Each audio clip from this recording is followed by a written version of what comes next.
How are you, Jill? Great. How are you today? I'm doing fine.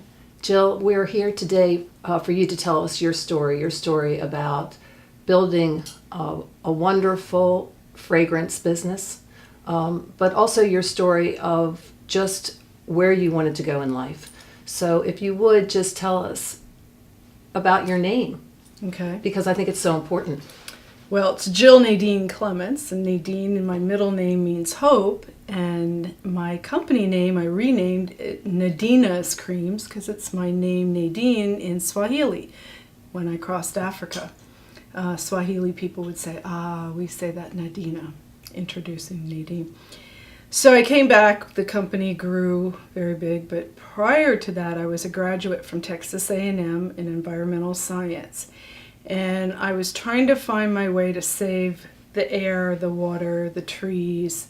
And through this product that I love, that people, when they smell it and they put it on their skin, they get all smiley and happy. So I was like, okay, I might not be able to go into the rainforest and stop the cutting of the rainforest, but I can take my tags, which are the information on the product, and it can educate. So instead of being in a classroom of 30, my product now, 27 years, has gone into over 5,000 stores.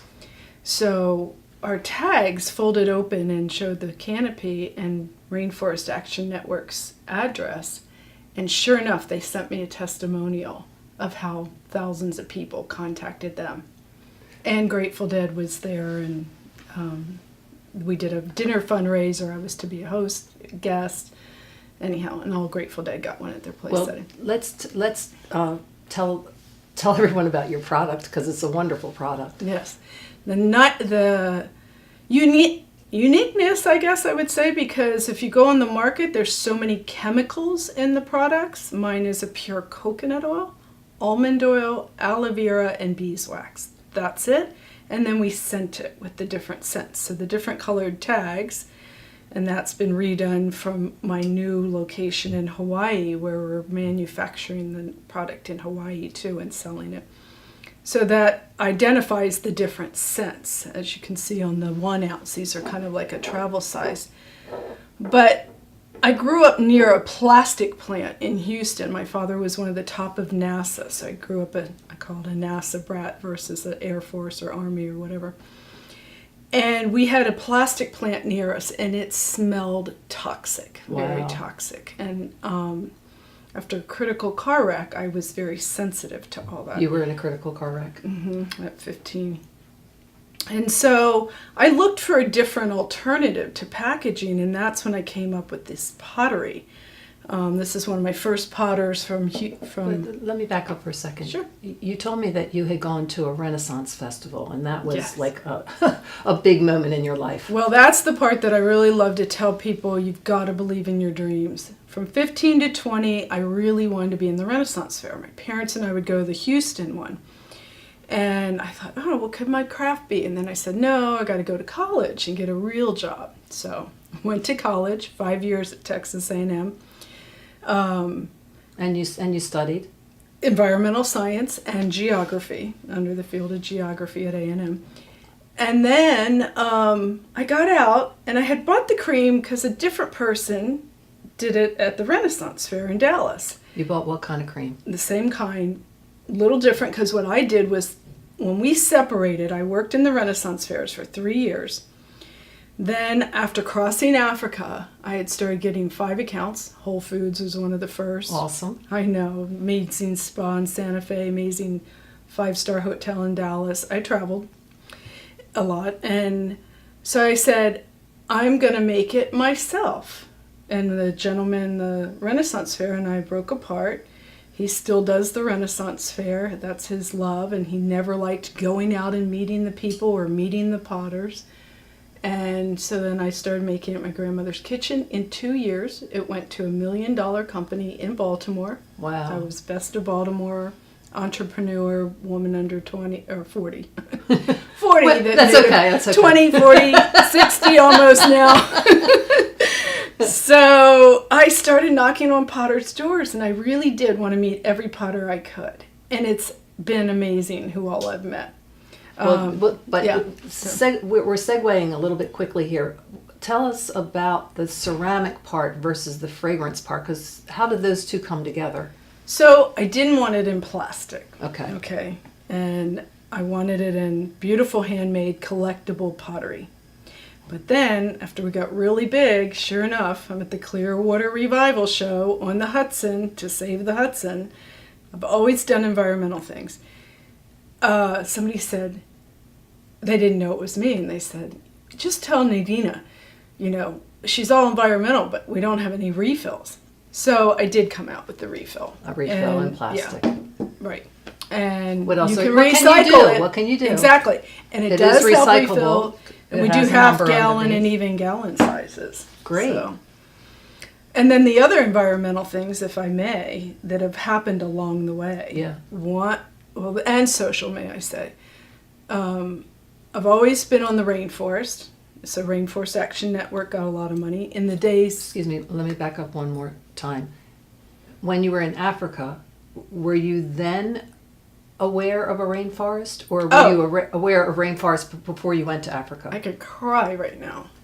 I was in a logging spot on going into the Congo River.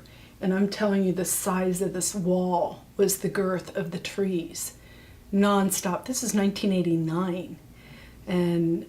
I just read, we just cut down our oldest tree of 5,000 some years old in Peru and Brazil.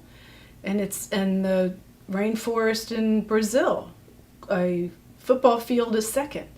Those are medicines. Those are all the things. But the point I want to make here is you went to Africa. Mm-hmm. And is it there that you had this awakening about a No, forest? I was already at Texas A&M. My degrees, my final was nuclear waste disposal, but I also did the rainforest. I had been offered a job to do plant species collection, which I, in one way, regret I didn't ever do. But now I work with Dr. Joan Malouf, who does old growth forest saving. And my favorite, as we spoke, are your dreams coming true. So I said how I got in the Renaissance Fair. The very beginning, I was in Hawaii. I'm talking, my oldest is 24 years old. This is huge. 24 years old, he was in my belly. We were in the Honolulu Museum, and there was a whole exhibit room of how King Kamehameha destroyed the sandalwood forest of Hawaii. It was their first initial crop. They cut it down in the 1800s. They sold it all off to China. And it was depleted. One of my scents has sandalwood oil. You do have to get it from the core of the tree. They don't get it anymore, so it's a fragrance that I have to go into a whole different story. But I have to share how I said one day I would come back to replant the sandalwood forest. 10 years go by, I told thousands of people as the company went into thousands of stores. And just read a testimonial interview from 1998 where she in the end, she said, well, what would your dream be? I said, to go back to Hawaii and reforest the sandalwood forest. 3 years ago, I went back and I started Nadina's Made in Hawaii. You see, I get emotional in this one because it's so powerful. Within the first month, somebody says, you need to meet the sandalwood man. The sandalwood man, Mark Hansen, who created the reforestation of the sandalwood forest, worked for George Harrison of the Beatles and had the higher powers say, you need to reforest the sandalwood forest. Well, when I met him, he was up to 20,000 trees of sandalwood. Within 1 year of me putting him into my brochure, we are now up to over 30,000 sandalwood trees. 3,000 he has in his greenhouse. 30,000 sandalwood trees. But the day I went up, 40 people show up. We planted 700 trees. But who calls me in the end? Who never calls Mom because he's busy at college. Now a 5th grade teacher. That baby that was in my belly. Aww. And said, Mom, what are you doing? And he never cares what I'm doing. And I'm like, oh my gosh, almost went to my knees. And we had done this big Hawaiian prayer circle to the goddess of the mountain.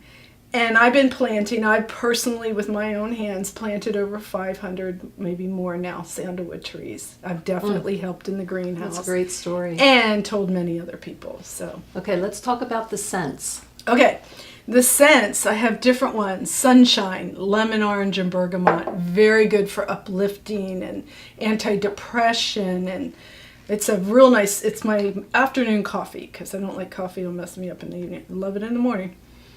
So you're suggesting that I take this as a pick-me-upper. Right. Take it. No, not in your mouth. Not in your mouth. But you rub it on your skin. Okay. And it melts. It's a solid perfume, so it's super concentrated. This one that I'm using right here is called Be Well. Be Well is a blend of eucalyptus. B-E-E?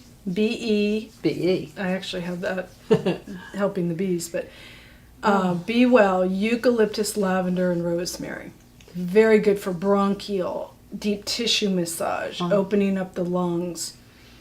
I mean, smell that. And that yummy. Okay, so that takes me back to very starting. I wore it in college, my last year in college. What did you wear in college? The Starlight, which is vanilla and sandalwood. Because that was a fragrance that you were That was aware of? one of the very first ones I started with. That's different. What's in that? Vanilla and sandalwood. Oh, vanilla and sandalwood. And that's very sensual, and for that one. That has like a deeper smell It to does. Sandalwood is super powerful and considered an aphrodisiac, if I may say. And you guys know what that means. Look it up. And lavender, calming, really good for going to bed at night, or say everybody's stressed these days. Oh, I didn't know lavender was good for calming. One of my favorite uses from a customer, she said she put it all over the vinyl in her car to make her car smell good. My brother said, you can't tell people what you put on your face and your body. You put on your shoes. That's not appropriate, huh? Yeah. No. Anyhow, many good uses. Wow. Okay, well, lastly, I would like to point out a little turtle. Oh, I know. So cute. and that you have had your pottery done by disabled people as well. Yes. Oh, how did I ever miss that? Providence Center out of Arnold, Maryland, all 27 years of the company. Awesome. So I get the jars slip casted or made into a mold. It's very easy for them to pour it in. They're so proud of what they do. They also made my wooden displays for many years. That's wonderful. Well, Jill, it's been a pleasure having you here on the show. Thank you. And we wish you so much success, more success, continued Thank success. you, and saving our forests and helping others. Okay. Au revoir. Au revoir. Merci beaucoup.